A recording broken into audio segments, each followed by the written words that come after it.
What is up, everybody? Can you hear me? Hey, Jackson, how you doing? Just let me know in the comments real quick if you can hear me.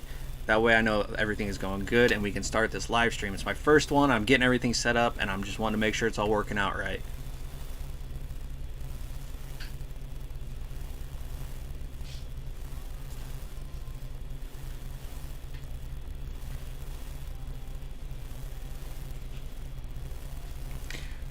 You know what? In the meantime, I'm actually going to pop on my phone and I'm going to check on my end too. Just want to make sure this is going to be sounding good, sounding right before we start up.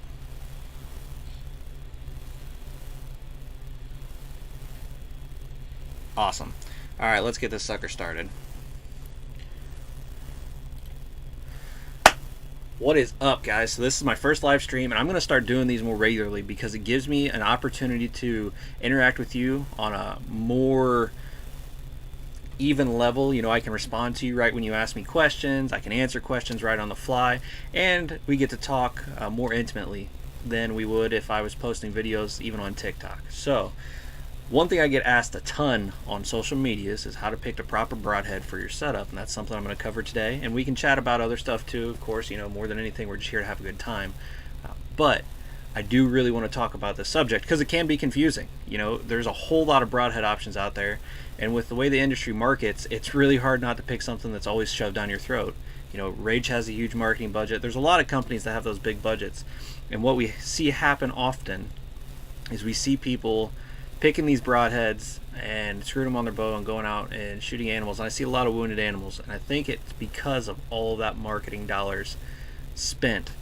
You know, so I want to talk about looking at your setup, understanding what your setup's capable of, and picking the proper broadhead for your setup.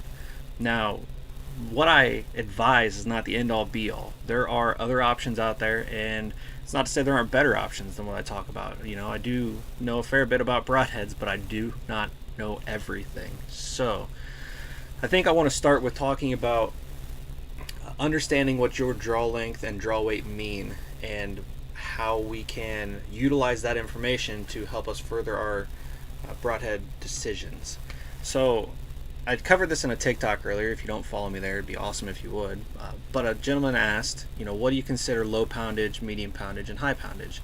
And for me, 50 pounds and less is low, 50 to 60 is medium, and 60 above is high poundage. Now, that's really rudimentary scale because, oh gosh, I got something in my eye. That's really a rudimentary scale. And the reason that's a rudimentary scale is because there's so many other factors that play a part. You know, if you've got a really long draw length, say you're a 30-inch draw length but you're shooting 50 pounds, your bow is going to act more like a higher draw weight bow. Same if you're shooting 70 pounds, but you've got a 25-inch draw. You know, it's going to act like a lower poundage bow. And that's something that you kind of you have to understand your equipment to really fully understand that. And you know, another thing to add into that is the bow you're shooting matters. If you're shooting a high-end bow, it's going to be more efficient at a wider range of draw weights and draw lengths, so you're going to be able to get better performance if you, say, have a short draw length, or if you have a low poundage rating that works for you. Especially when you compare it to like an entry-level bow, it's just not going to be equivalent. So really, this is a bunch of weedy stuff, and it's not super fun to talk about, or at least unless you're a giant nerd like I am. I love talking about this stuff. So if you have any questions or interjections or anything like that, by all means, don't be afraid to ask. I'm more than happy to answer anything. Not to mention, it does break up the monotony of me just rambling on, and I'm very, very good at that. So after we've talked about your bow, another thing I want to take into consideration is your arrow weight and arrow selection as a whole. The two big things I look at is weight, like I just said, and diameter. Arrow diameters, I think, a bigger deal than more people give it credit for. It's not massive, but I do think it does make a difference. So if you're somebody who really wants to increase your penetration, you're going to want to shoot for a higher arrow weight and a smaller diameter arrow. Having that smaller diameter arrow is going to be paramount in keeping the friction down in your arrow, and the heavier arrow weight is going to keep your momentum up. So say you're somebody shooting 50 pounds at 25-inch draw and you're looking to go out and pick your arrows, I would recommend a micro diameter arrow, .165, and I would try to get as much grains per inch as you can possibly get on that arrow, as heavy arrow as you can possibly get. Now you have to understand that's going to shorten your ability to shoot distance, but that's a good trade-off for the amount of penetration you're going to get. Let's, you know, there's a whole bunch of stuff we could delve into, arrow weight and diameter. I mean, there's so many things we could jump into. I really want to talk about broadheads, though. That's my favorite thing to talk about, and I think that's what everybody else really likes to hear me talk about. I've got a bunch of examples of broadheads, and I'm going to talk to you about each of them and tell you kind of the setup in general I'd recommend them for and why. So I got a arrow handy, and I got my bags of broadheads, and these are all broadheads that are coming up in future tests. So by all means, if you have questions about any of them, don't be afraid to ask. This first guy is a Simmons Mako. I am in process of testing this, and it is a cut-on contact. Oh, hold on a minute, Jackson. I just had your comment pop up here. Biggest thing I struggle with is I've tried both mechanical and fixed. I feel like I've lost more deer with a fixed blade versus a mechanical. I understand not worrying about deployment, but no blood trail is rough. Yeah, so I don't disagree with you, and that's one of the big advantages of mechanical. The biggest thing I would say to you is if your broadhead is capable of pushing a mechanical broadhead, so if you've killed deer with mechanical broadheads and had success, why wouldn't you shoot one? You know, I'm a very big proponent of shoot what you're confident in, and if you have more confidence in a mechanical broadhead, I would say by all means stick with a mechanical broadhead, whatever that brand may be. You know, some of my favorites are Grim Reaper. I really like NAP Spitfires, you know, but whatever's worked for you, and if it's working for you, stick with it. And as far as the blood trail thing, that's twofold. The unfortunate thing about blood trails is they're very variable. We can't really control them. And the other downside to blood trails is sometimes you just don't get one. So that's when we really need to rely on our woodsmanship to be able to find those deer, you know, understanding broken twigs and being able to trail off of kicked up leaves. And I mean, heck, even sometimes in those circumstances, it's really tough. So I guess my answer to you would be, if you've killed with mechanical broadheads and that's where you're more confident, stick with mechanicals, because confidence is the name of the game in bow hunting, and that's where you got to go. Anyways, as I was saying, this is a Simmons Mako. It's a cut-on contact. It's a two-blade. I don't have the stats with me. Let me see the back of the package might tell me. This is the 100 grain version. Nope, it doesn't look like there is any cut diameter size on here. I believe this is a 1 1/8 inch cut by 7/8 inch bleeder blades, if I had to take a guess. So this is a broadhead that I would recommend for anybody, but particular people that are shooting lower poundage. It doesn't have a massive cut, which is an advantage with a lower poundage, and especially a smaller draw weight and lower poundage. You can also get away with broadheads like this with lighter arrows as well. So smaller cut, cut-on contact tip. You know, it's a quality broadhead. The bleeder blades, there's a lot of people that say when you get low poundage you should avoid bleeder blades. I don't agree with that. Not that I don't see their logic. Their logic is to increase penetration. But my thing is the cutting diameter on bleeders is so small, I really don't think it's going to matter. I really think it's worth having that extra cut for the carnage in the animal and the potential of a blood trail versus not with a two-blade. So, like I said, Simmons Mako, a great company. Solid broadhead, great selection for really anybody. I actually plan to be shooting these this year. You know, something else I didn't really cover. My bow this year is a entry-level bow. I'm shooting a Dragon X8, and it's slow. I mean, with the arrows I'm shooting, I bet you it doesn't hit 230 feet a second. And when you're shooting a bow that's on the slower side too, even if you're shooting a heavy arrow and have good momentum, I would say you probably want to go with a fixed blade, just because if you have to stretch your distance out a little bit further than you really should be. For example, I probably won't shoot over 30 with this bow, and my normal distance is 40. If I had to take a shot at, we'll say 32, 35, I'd feel more confident having that fixed blade in 2 holes versus 1. So on the complete opposite side of the spectrum from that Simmons Mako, let's look at a mechanical now. Let's look at one of these. This is a Wasp Jackhammer. Wasp has been around for a long time, and the Jackhammer particularly has been around for a long time. This is some of the first mechanicals, I believe, first mass-produced popular mechanicals that were ever around. This particular one's 100 grains. It's an 1 3/4 cut.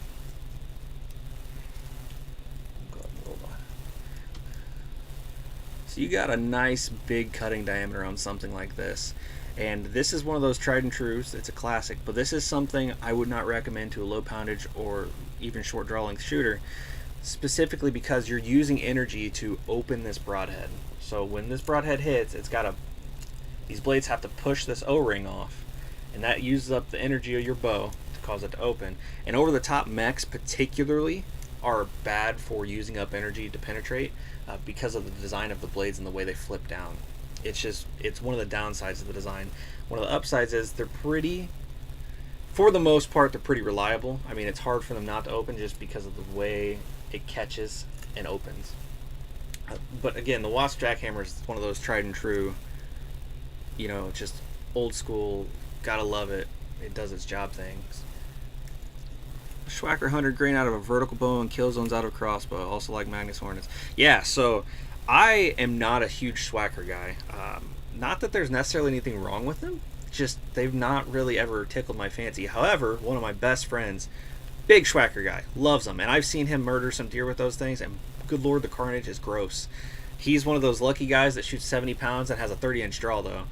So it pretty much goes through whatever he wants. And the kill zones out of the crossbow, I have another friend who is a big kill zone fan. He's not a mech guy really, but if he shoots mechs, he really likes those kill zones, and he's had good luck with them. My biggest issue with the kill zones is it seems like the pin that holds the blades aren't very durable. It seems like they shear pretty easy, and that kind of makes me nervous. And then as far as the Black Hornets go, yeah, the Black Hornets are fantastic. Some of my favorite fixed blade broadheads on the market ever. Just a really solid design. They're tough. They can be sharpened really easy. I mean, all in all, really, really badass broadhead. Alright, let me stick these around and we'll grab some other stuff and see what we got rocking here.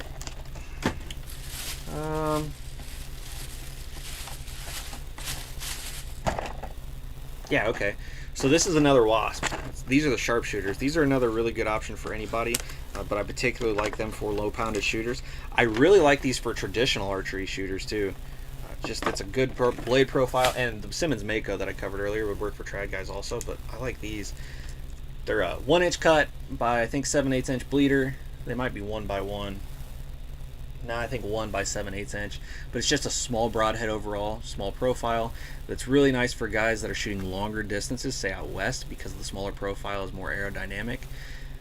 If your bow is tuned, they're going to fly right anyways, but what you're going to see is less wind drift off of a smaller profile broadhead out west. So great for stuff like that.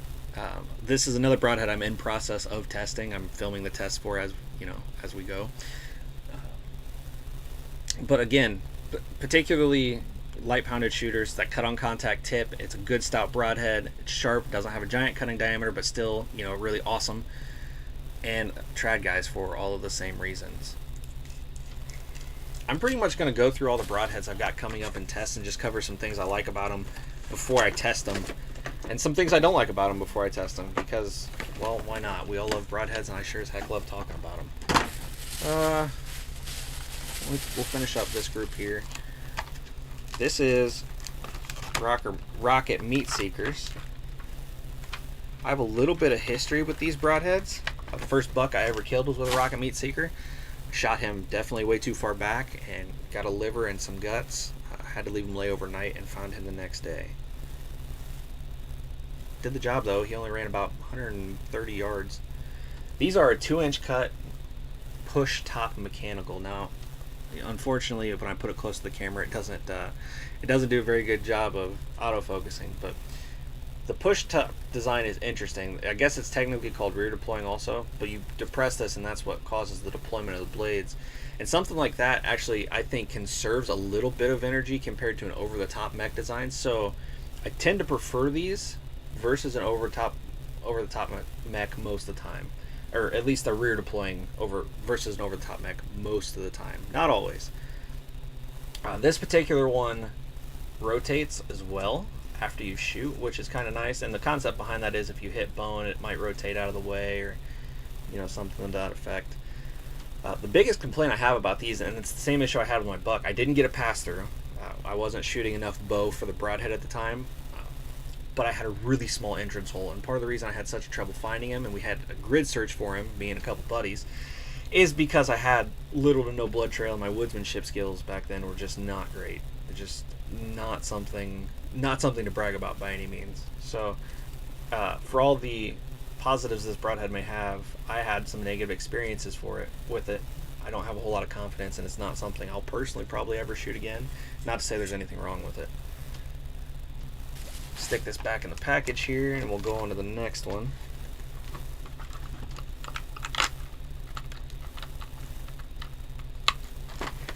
Yeah, and so with that being a 2-inch cut mech in general, that's going to be something I leave for the people that have, shooting heavier arrows. You got that 28-inch draw length, shooting 70 pounds.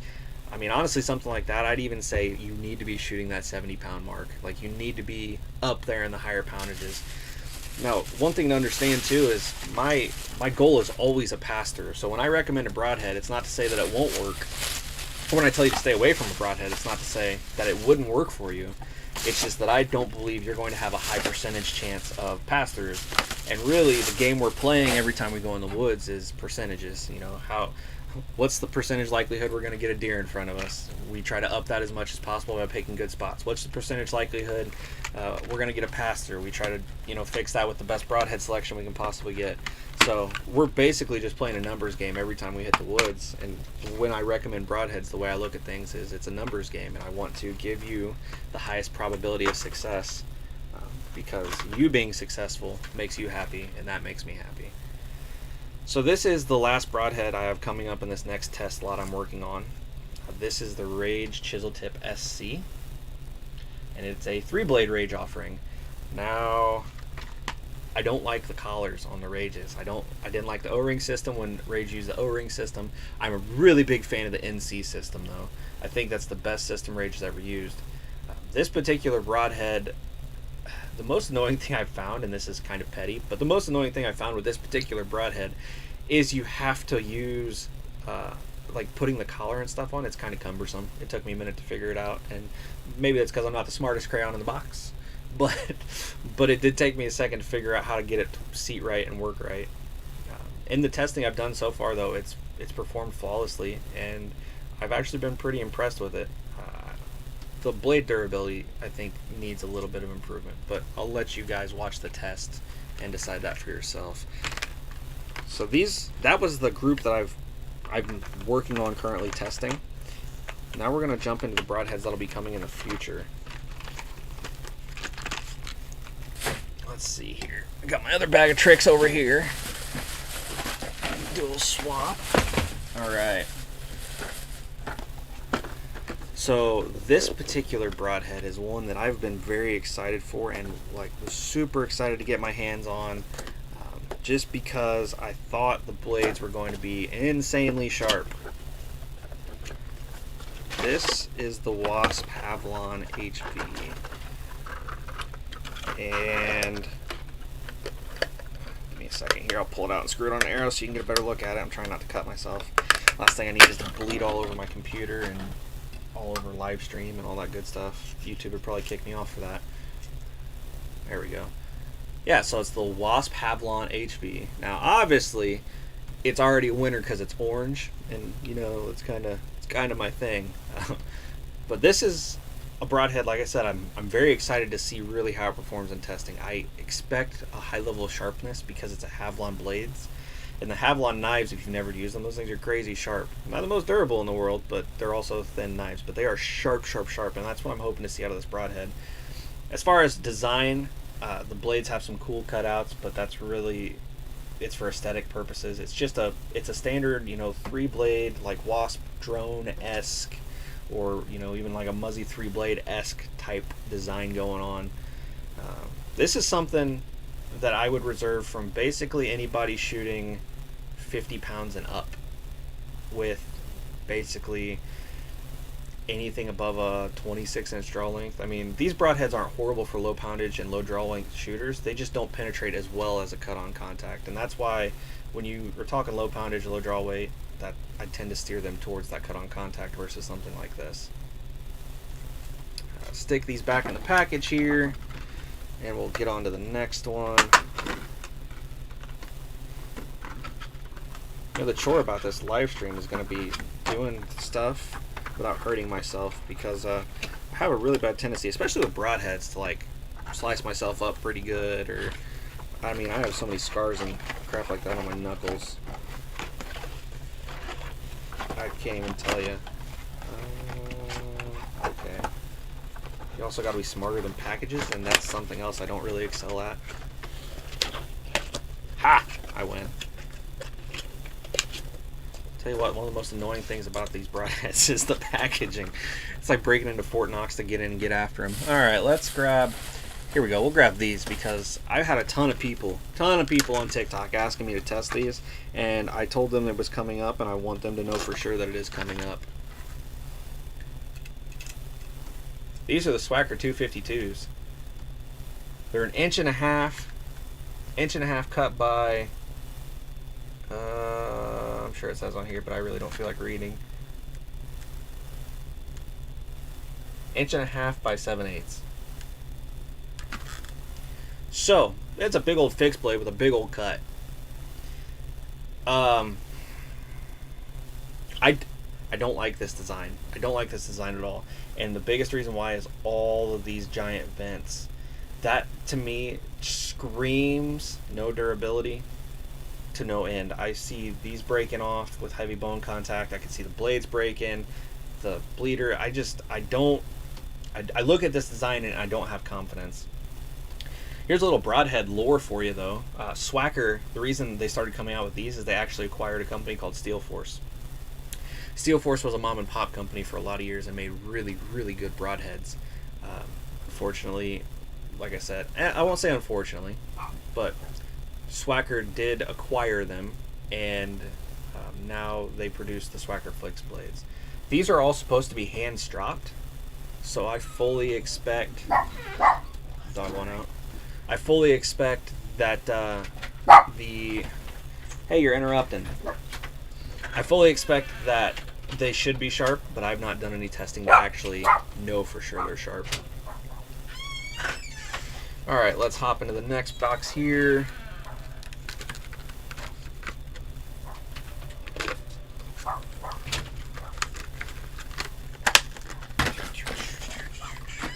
Let's see.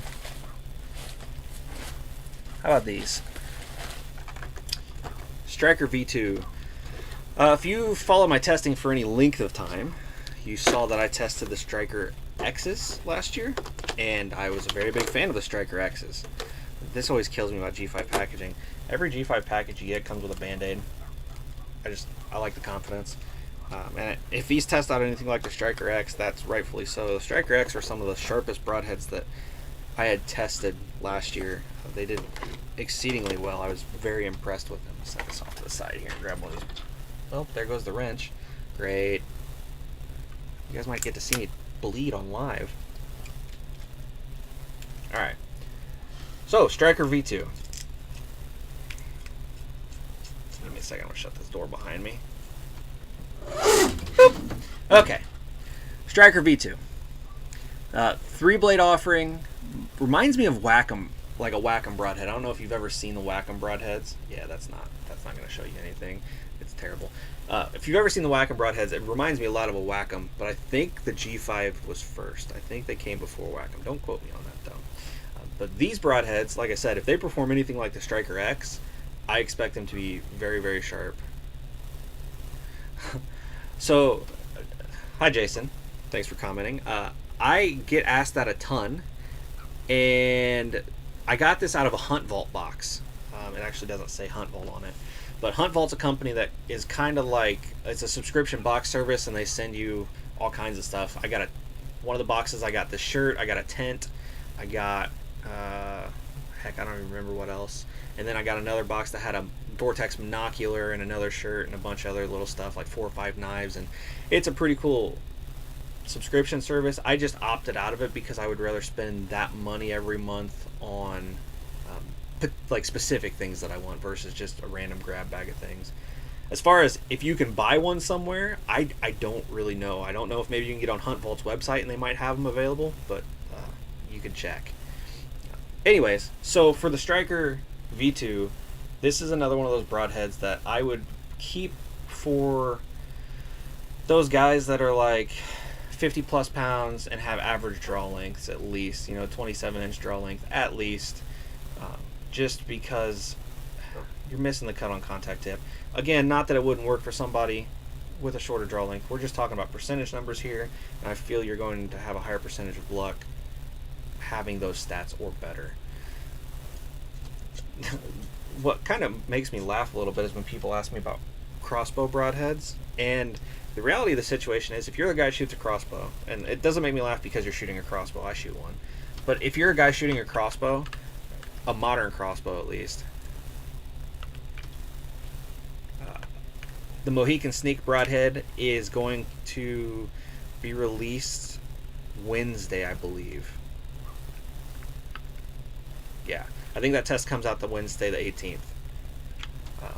But anyways, if you're a guy shooting a modern crossbow, you can pretty much shoot any broadhead you want. Even the slower crossbows got enough oomph in them to push pretty much anything you want, especially within hunting ranges. Now, if you're shooting an older crossbow, then we need to start having a conversation, because older crossbows lack the energy modern do, and I would actually stick you with a fixed blade broadhead at that point. Alright, let's set this guy off to the side. Let's grab the next one. Okay, these are fun. These are something that people don't give enough love to.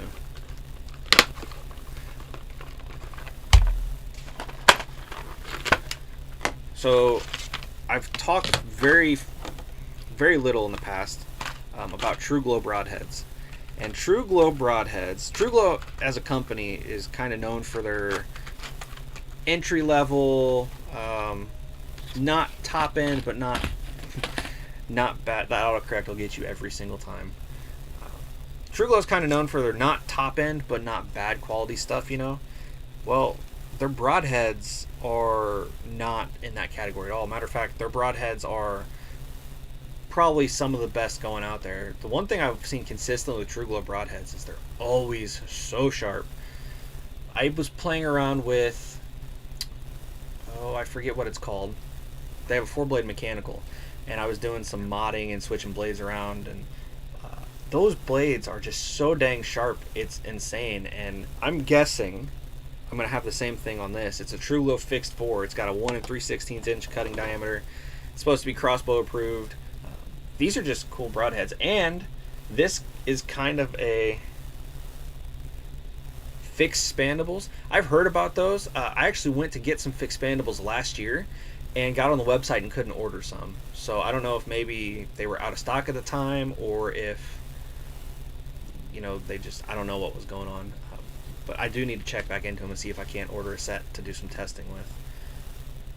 Yeah, so this broadhead kind of bridges an interesting gap. It's technically a trocar tip, but it's kind of set up like a cut-on contact tip. So this is something I'd be a little bit more okay with lower poundage shooters shooting, just because of that tip design is going to help you out a lot. And the bigger cutting diameter doesn't hurt. It doesn't help necessarily, but it won't hurt either. Alright, I'm going to pop these back in the package here. If I can get through this whole video, this whole live stream without cutting myself, it'll be a freaking miracle. So far, so good.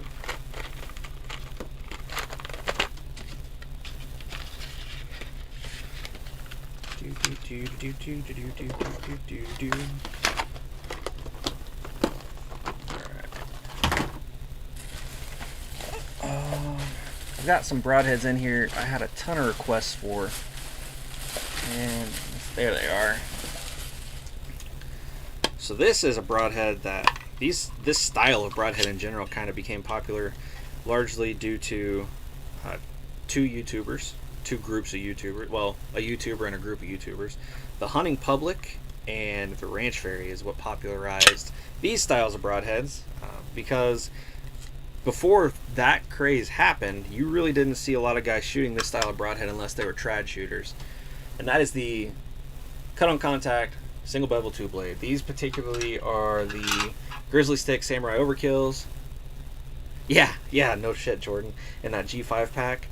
I still love that. That's one of my favorite marketing things ever. Is they put a Band-Aid in all of their broadhead packages, and from like their fixed blade broadheads, you might actually need it. They're legit sharp. Hi Nick, thanks for popping in. So this is popularized, like I said, by the Ranch Fairy and the Hunting Public guys. Then basically blew the Ranch Fairy up and that whole ideal.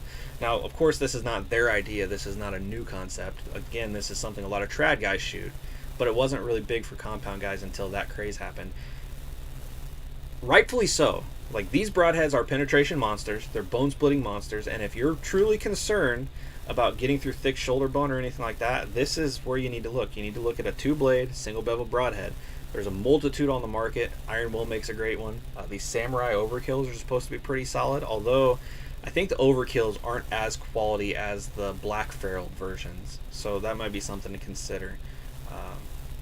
But this is just, it's one of those categories that kind of does all, anywhere in the U.S. And you'll see a lot of guys partner these with really heavy arrows. You don't have to do that if you don't want to, but you can. Nothing wrong with that. And this is a broadhead that literally anybody on the spectrum could shoot and shoot comfortably, and I would be very happy recommending that to anybody. Just this whole design and style overall. This particular broadhead, I'm interested in testing. I had a lot of people tell me these are some of the sharpest they've ever gotten out of the package, and it's been my experience with previous single bevels that they're just not sharp out of the package. So I'm curious to see how these do. Okay, and then this last group of broadheads is a cool situation because via oh no, I almost cut myself there. This will be the one I do it on because of the freaking case. Anyways, via a friend of mine and the company, I got sent all of these for free. So that's kind of cool. It's kind of cool that people are looking at my testing enough to think, hey, it'd be worth sending this guy some stuff so he can look at it. This first one is the Radical Archery Designs Ticon. This is more of a old school style head. Give me a second here and I'll show you and you'll kind of see what I mean. It reminds me of the old satellite broadheads. So it's that long, rounded profile with the small cutting diameter, kind of longer blades. Matter of fact, it even uses a key ring system to attach the blades, which is something that's old school. This broadhead is a really nifty one in that I feel this is one of those broadheads I feel confident in lower poundage shooting, despite it being a chisel tip. And the reason why is because of the long blade profile and the smaller cutting diameter. And the nice thing is you're getting a 3-blade cut here versus a 2-blade with bleeders. But that longer profile aids in penetration quite a bit. And I think this is going to be something that penetrates extremely well for those lower poundage shooters. This isn't the broadhead that, like, they make several different broadheads though, and this is not the one that excites me the most.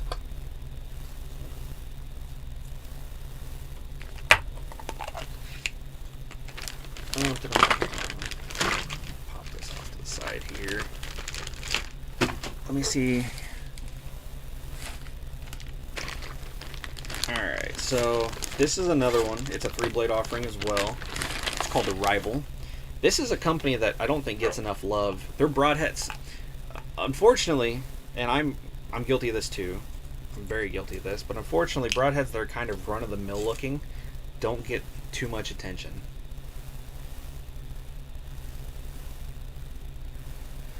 So I've not tested the F15 broadheads. I would really love to find some because the F15 fixed blade is actually one of my favorite broadheads of all time. The furthest kill shot I ever put on an animal was with an F15 fixed blade. It was 67 yards, and I was shooting. I climbed up in a stand when I had permission to hunt private years and years and years ago. There was a gun stand set up on the edge of a mowed grass field, 67 yards to that field edge, and I climbed up in the stand, not thinking it was for a gun, and back then I shot a lot and was very good, And I had a doe come out that night and 67 yards broadside, and a freaking 10-ringed her. She ran 50 yards and keeled over. I don't think they make those broadheads anymore, which is, again, unfortunate. Some of my favorite ever. I never got a chance to shoot the F-15 expandables, but I always thought they were a cool design. I just was never sure how the bleeder blades would hold, like the expandable bleeders would hold up. So, again, I think a lot of broadheads that don't have like wild and out there designs kind of get overlooked, and that's where I think Radical Archery Designs gets hurt. But this is a company that if you're just looking for a really solid broadhead option that's going to do what you need it to do when you need it to do it, you need to look into Radical Archery Designs. They also make some of the best peep sights going. So this is the Rival. The Rival is, I'm going to give you a little bit of specs on this one because this is one of my favorites. It's a stainless steel. It's a 1-inch cut diameter, so not giant by any means, but definitely more than enough. This is another one of those short profile compact. If you're a guy that's out west, maybe check into this because it's definitely going to kill everything you need, and it's going to not have a ton of wind drift. And if I remember right, these guys are out of Oregon, so they're western hunters that know what's up. I love the ferrule on this, by the way, just that short, compact stainless steel. And one thing about Radical Archery Designs broadheads is the tips on them. The tips are some of the sharpest I've ever seen. Most companies, it seem like, don't really care. Yeah, no problem, Jordan. Hey, thanks for being here and hanging out. I appreciate that. A lot of companies, it seems like they don't care about the sharpness of the tips, and Radical Archery Designs doesn't fit that mold. So this is probably the broadhead from Radical Archery Designs that excites me the most. It's called the Madman, and it's not really yeah, Tyler, I haven't tested the Annihilator. You can find it on my channel. It'll be in the broadhead review section. Like if you go to my page here on YouTube, there's at the bottom there's playlists, and if you click the broadhead review playlist, it should be in there somewhere. If you're on TikTok or follow me on TikTok, it should be in there as well. So the Madman is the one that excites me for a couple reasons. One, it's a 1 3/16 inch cut, so you're getting a little bit bigger cutting diameter. It reminds me a lot of the Wasp drone with that longer ferrule, but the thing that excites me the most, actually, it comes with 5 broadheads for $39.99. So like, it's a really good budget buy. If you're looking for something to fill your quiver and not spend a ton of money, for the price you would buy a normal 3-pack of broadheads, you get 5. I really think it's tough to go wrong with that level of budget. And again, Rad is one of those companies that they don't have crazy designs, but the broadheads do the work you need them to do. The blades have always been sharp in my experience. The tips are good and solid. I think it's something worth checking into if you're not trying to break the bank and still get really quality broadheads. And the last thing I have from Radical Archery Designs, and this is actually the last broadhead of all the ones I've got coming up. This is the Vandyke. It's a titanium ferrule, so if you're one of those guys that likes titanium ferruled stuff or titanium broadheads, this is going to be a good option for you. Not a giant cutting diameter here either, 1 inch, but it's got that titanium ferrule, and more than that, it's got a long ferrule. So the blades start here and the ferrule's all the way out here. The advantage of having a longer ferrule like that is the tip penetrates, and once the tip penetrates, it tends to... Hey, no problem, Tyler. If you don't see it again, holler at me. I'll see if I can't dig it up. I swear I tested that thing though. So the advantage of having a longer tip in front of your blades, and this is particularly important for mechanicals. Matter of fact, it's why Grim Reapers are designed this way. But the tip, once it punctures the hide, will continue to, generally speaking, take the broadhead along that course, which matters when you're shooting quartering shots. And again, particularly important for mechanicals, because if you have a mechanical and the blades open up by the tip, the problem is you'll get a blade that opens before the tip penetrates, and that's when you see them run down a deer or tumble off of a deer or bounce off a deer or run up a rib. I've seen rages do that a ton, and it's because one blade opens and causes the arrow to kick. I've seen it happen with oh, what broadhead was that? I can't remember right now, but yeah, particularly rage, I've seen it a lot. But that's why that long tip is helpful, because once it penetrates, the arrow is going to, generally speaking, continue that path. And that's, again, why Grim Reapers have that tip that's designed out in front of where their blades open, is so that it penetrates first before those blades open and continues on that straight path. This is, again, titanium broadhead offering. These, I think, run $60 for a 3-pack. So it's got the titanium broadhead price to go along with the titanium ferrule.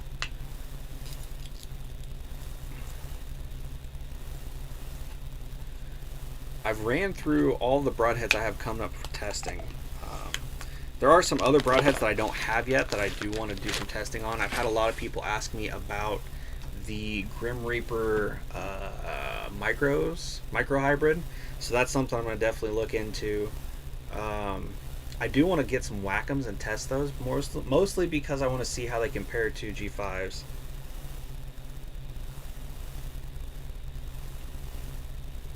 Fixed expandable and eliminator fixed heads. I'll have to take a look into that, because like I said, I went to order fixed expandables last year to do some testing on, and they were sold out or something at that point. I couldn't get them. So maybe they were just coming out with the eliminator fixed head at the time, so they weren't selling stuff. I don't know what was going on, but I definitely want to test them. I've had a lot of people ask, so I want to look into them. But yeah, Whack'em is on that list of things I want to test. The new Trypan NC just came out. Of course, I want to test that because I like that NC system. My favorite rage, not that I'm a big rage guy, but I like the hypodermic NCs a lot because I like the ferrule. Let's see, what else is around that I've seen that I kind of want to look into. NAP has a new one. Oh, that's what NAP has a new one that just came out. I saw an archery talk, and it's a spitting image of the Truglo, of a Truglo broadhead. Gosh, I wish I could remember those names. You know, something else. Somebody asked earlier, but I'll cover it again. I've got that Mohican Sneak test coming up this week, this Wednesday. And then next Wednesday, I've got the Stone Broadhead test coming up. So those are two to look forward to. I'm going to tell you right now, the Stone Broadhead impressed me more than I let on in the video after reviewing everything. Just here recently, I did the Tooth of the Arrow test, which I was really disappointed in the edge that the Tooth of the Arrow held. Man, I thought that it would have done better. I guess it's just a soft metal or something like that. And then I did the Autolock Dragon Slayer broadheads, which a lot of you guys seemed like you weren't very impressed with, but to be honest with you, for what it is, I thought it did pretty well. I mean, overall it held together well, and it had minimal damage and stuff like that. It's a 2-blade mech, and the cool thing with them is, you know, it's a legitimate small business, small company, just mom and pop shop owned, and I have a deeper appreciation for companies like that over like a Faradyne. So I tend to be a little nicer, I guess, to companies like that. Not necessarily, I mean, my tests don't lie. I don't fix tests or anything, but when I criticize, I don't criticize as heavily. I also just want to see those people succeed, man. I have a dream too, and I'm trying to chase it, and I want to see them achieve everything. And, you know, I want to see you guys achieve everything too. That's why I try to do what I can to help recommendations with broadheads. Any of you guys have any questions about like any specific broadheads? I've shot and tested a bunch, even if I've not done it on film.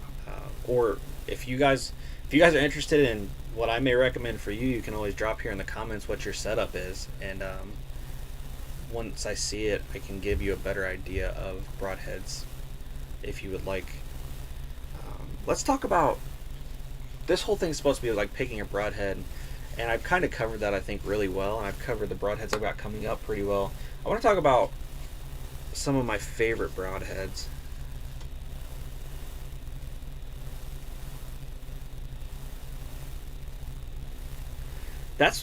So Whack'ems, it's interesting you say that, because I think that happens to a lot of companies. Slick Trick, honestly, in my opinion, was like that. Slick Tricks were absolutely great when they had the German Lutz blades. Slick Trick was like the end-all be-all for broadheads. I used to shoot the crap out of them, and now they're sad, man. Like, the blades don't really hold an edge. The Slick Trick mags aren't bad, but it seems like any of the stainless steel versions just don't hold an edge. I was really underwhelmed with the I forgot what they're called, but it's like a Viper Trick ferrule with the Grizz Trick blade, and I don't know, Slick Trick went downhill a lot, and I see that a lot. Anytime a small business like that gets bought by a bigger business, they cheapen production as much as they possibly can, and it sucks. I hate seeing that happen. You know, you lose a lot of good products that way.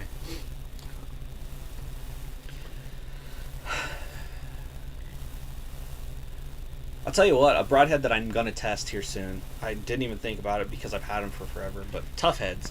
I've got the 3-to-1 ratio long tough heads. That's what I shoot out of my recurve.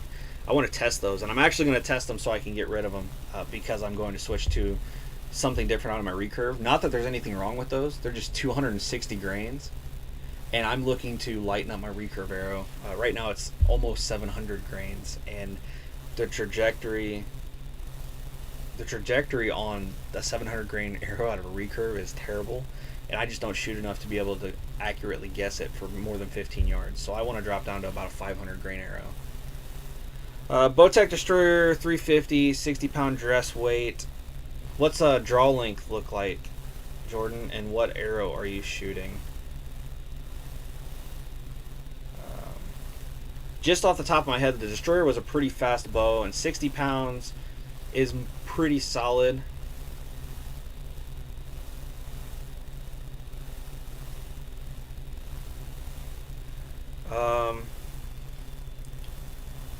I mean, I'll put it this way, if you've got a long draw length, like if you're shooting 28 inches plus, I would say you could be pretty solid with just about anything you want to shoot. No problem, Tyler. I'll take, when I hop off this live stream, I'll see if I can't dig it up. I may have forgot to add it to that playlist. If you want to check back in tomorrow, I'll see if I can't add it to the playlist for you. And again, I don't know if you have me on TikTok or not, or if you're on TikTok. If you're on TikTok, check there too. You just go to my TikTok page, and at the top there's a Broadhead playlist. I'm almost positive I tested those though. I'm gonna have to start keeping a list handy because I've tested so many. 28 inch, yeah. Okay, 28 inches, 60 pounds. Those crush arrows are, I want to say those are right around 9 grains an inch. I would probably stick to a smaller expandable broadhead, or I would stick with a fixed blade. So like a Grim Reaper 1 3/8 inch, or if you want to go a 2-blade, like the Sever 1.5, something like that, or pretty much any fixed blade you want. Literally any fixed blade is going to work out of that setup. But I wouldn't go the full 2-inch cutting diameter, giant, massive cutting diameter with that setup, personally. Again, when I recommend broadheads, it's not that it wouldn't work, it's just I'm looking to get you 2 holes and the biggest blood trail as possible, quickest kills as possible. So, and Grim Reaper is just always going to be a really good recommendation for me. I really like their broadheads. I think they're some of the best. Man, Tyler, that's going to bother me. As soon as I'm done with this live stream, I promise I'll hop on and I'll find that video, and I'll set it up in that playlist so you can find it easy, or on TikTok. If you want to message me on Instagram too, you can do that. It's Chest Thumper Outdoors on Instagram, and then I can send you a link too if I find it. And yeah, man, I really appreciate you coming in and hanging out, and I appreciate you watching. As a matter of fact, I appreciate all of you guys that have jumped into this live stream. I'm feeling pretty happy with it for being my first one. Yeah, no problem, Jordan. Yeah, thanks for hanging out and commenting and watching. I appreciate you for that. I'm kind of winding down, guys. Is there anything else that you want me to cover? I mean, I'm happy to cover literally anything. I kind of like talking, especially about archery stuff. But if there's not anything else you really want me to cover, we'll probably we'll say our last little closing thoughts and we'll call it. You know, there's some lag on my end from when you guys comment, so it takes a minute for your comments to come through. So I'm just going to kind of start the wrap up, and then if I see a comment, I'll answer it. But you know, I said it before, I appreciate every single one of you guys for hopping in here and chatting with me on this live. I plan to do more of these. I want to do at least one a week, and we'll cover all different kinds of topics, and hell, sometimes we'll just chat. You know, don't forget to like the content that you like. Don't ever be afraid to ask me questions. You can always DM me on Instagram. You can message me on Facebook. If you have me on TikTok, don't be afraid to drop a comment. You can drop comments here and I'll answer them here. I love interacting with you guys and I love helping out, so don't ever be afraid to do that. Also, if you're so inclined, you can check the description of this video or any of my YouTube videos to find a merch link if you want to pick up some hats. I also put the broadheads I test on that website. So if I test a broadhead and you want to pick them up at a discount, you could possibly find them on there to pick up at a discount. I also put any gear on there that I've used in the past that I'm getting rid of. So it gives you guys an opportunity to pick up some of the things that I use and you know, at a discounted rate, which is always fun and a good time.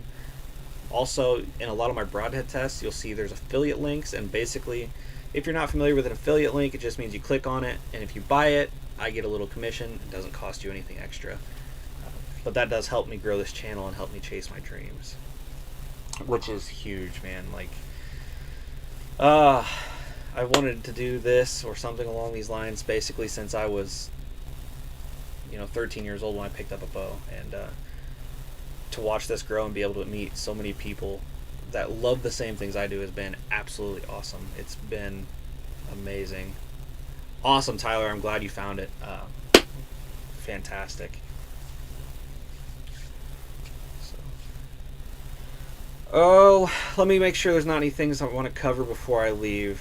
Broadheads are important, and oh yeah, here's something I want to cover. This is kind of off topic of selecting a broadhead, kind of. So you'll see fixed blade broadheads that are marked crossbow broadheads, and then you'll see mechanicals that are marked crossbow broadheads. I'm gonna let you in on a little secret. Crossbow broadheads for a fixed blade either means one of two things. One, it's the same exact broadhead. For example, Muzzy trail cars that are marked crossbow, it's, excuse me, literally the same exact broadhead as you would buy if it wasn't marked crossbow. Literally, it's just words on a package. That's the only difference.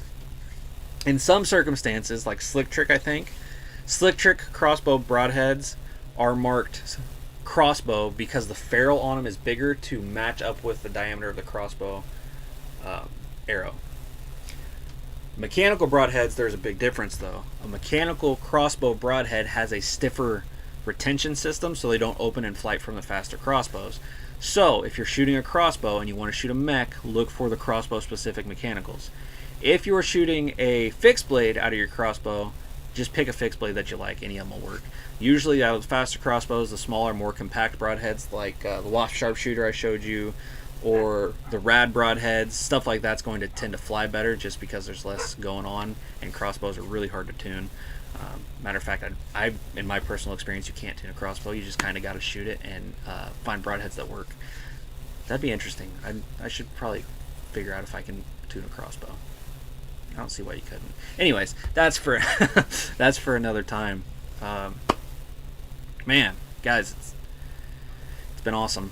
I thank you all so much, so much for hanging out.